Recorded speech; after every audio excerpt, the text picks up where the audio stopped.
one of the more high-intensity, high-quality games. Just your thoughts on the game. Exciting.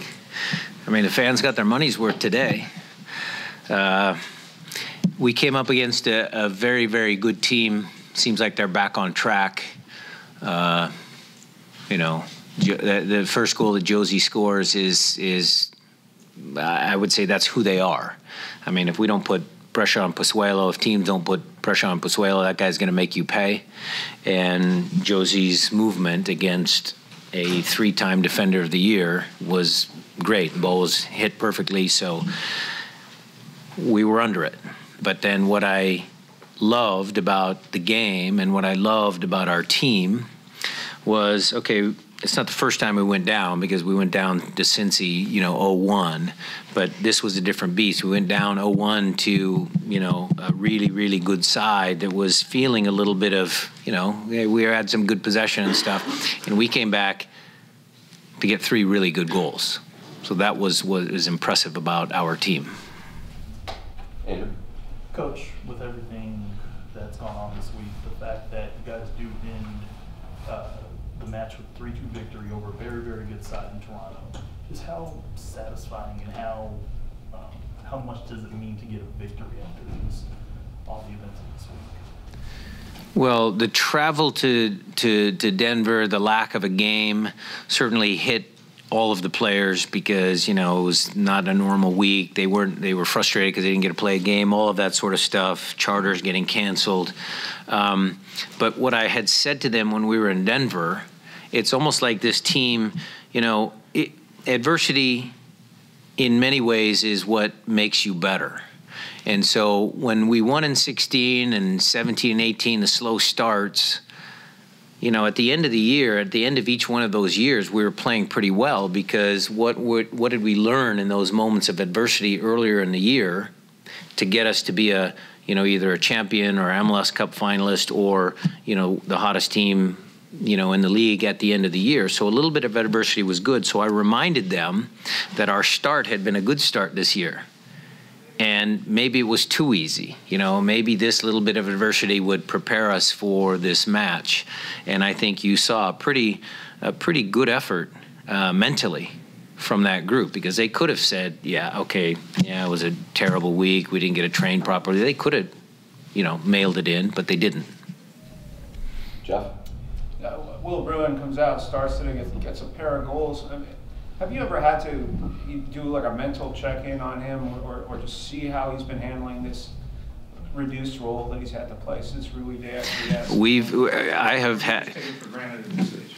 No, I am not going to ever take Will Bruin for granted. I have had many challenging conversations with him, Jeff, about how he fits within the squad, and the underlying thing in every single conversation that I have with Will Bruin, and what has made him now the 5th, as far as active players are concerned, the 5th leading goal scorer as far as active players are concerned, is because he's all about, you know, being an honest guy. He always works. He always does what we ask him to do. And so his rewards might not be as many as they were earlier in his career with Houston, but, you know, when he does see the field, I know, maybe I take this for granted, I know what I'm going to get with Will. I'm always going to get that effort. I'm always going to get that determination to score. Mark? Looked like Josie and Kim Kee had quite the afternoon together. How do you think? You mean the dancing or the wrestling? Well, either, I suppose. How do you think Kim handled the physical play of Josie?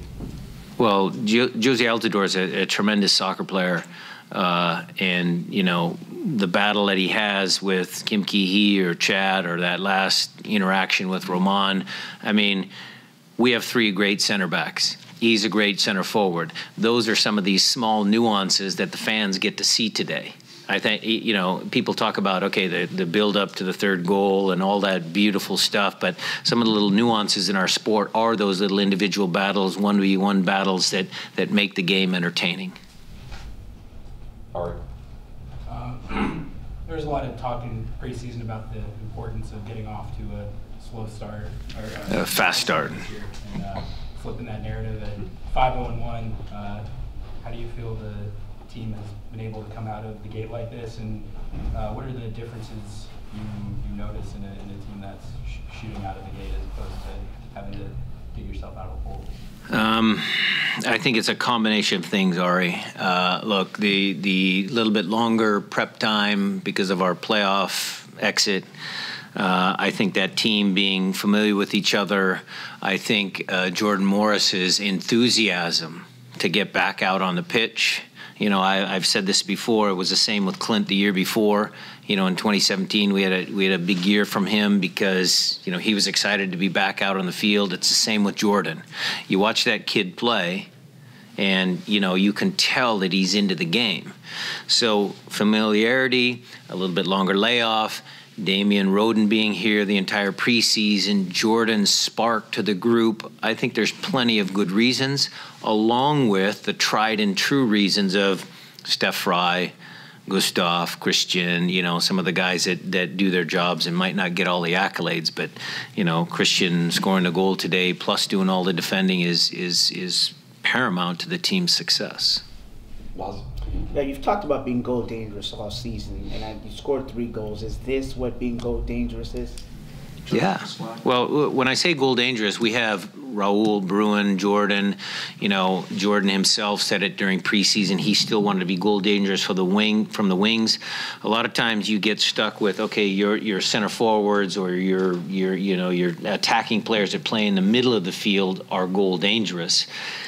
Being goal dangerous from the wide position means, okay, Jordan scoring from here, but it also means Victor Rodriguez creating all sorts of stuff from over here, Brad creating stuff from over here. Being goal dangerous can take many different forms. I think it's scoring goals. Yes, I think we have a good balance, because if Will gets going, if Raul and Jordan, those 3 get goals, and then you sprinkle in a couple from Christian, Nico, we've got that goal. The goal count starts to get higher, and that's good for us. John? Christian Roldan doesn't always, show up on the stat sheet for assists and goals every week, but he always seems to be putting in really good performances. Tonight he gets that goal, or today he gets that goal. How important is that for him, but also? Well, it was important for us, for sure, because it really, at 2-1, okay, whatever, 3-1, it makes it a little more emphatic. But, Christian has done a lot of good things for this club for many years. He seems like every year he finds different ways to contribute to the squad.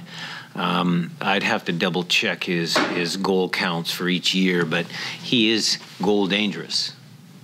He is goal dangerous at many times. I think that one comeback where we came back from 0-3, he scored the winning goal or something like that. So he scored some pretty big goals for us in the course of his time here. Dean?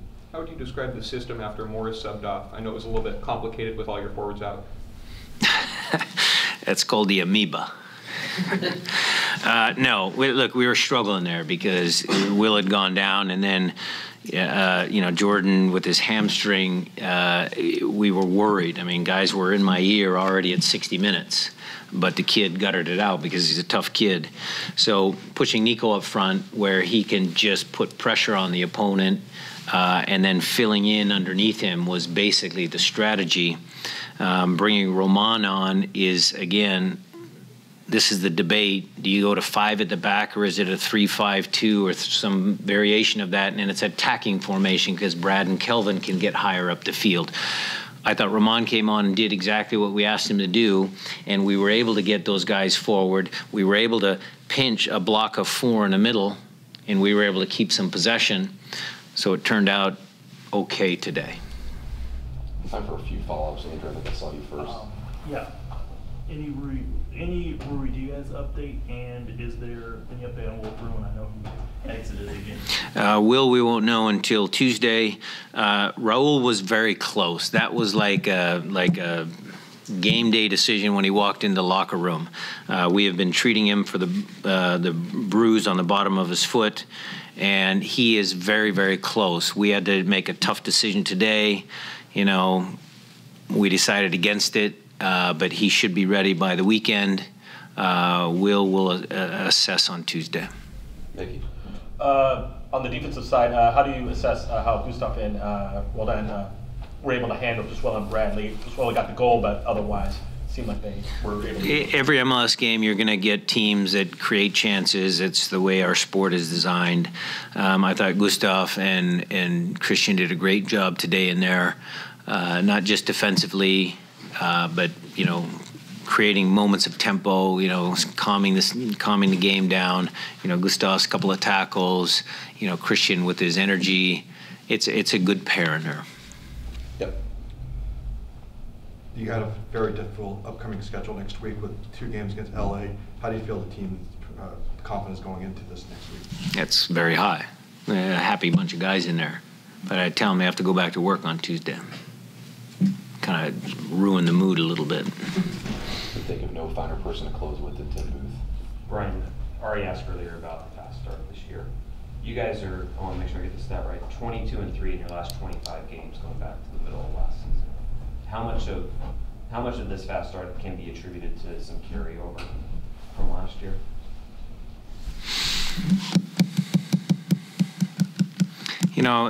That's a really, really intriguing question to me. I never thought about it like that. We've talked about the group being the same and Jordan's inclusion in the group, but is it carryover? It was a long off season. I would say that the veteran presence throughout that group, coupled with what they did last year in the sense that they knew they were very good, and then they didn't achieve their objective. The narrative with Toronto after 2016 was they had something to prove. I think being that good last year, and everybody, coaches included, I think I've said it on record, had we gotten past Portland, I think we had as good a chance as anybody to get into the final again. That little bit of motivation might have had some carryover, along with all the other stuff that we discussed with Ari's question. But that's interesting. I'll have to think about that one.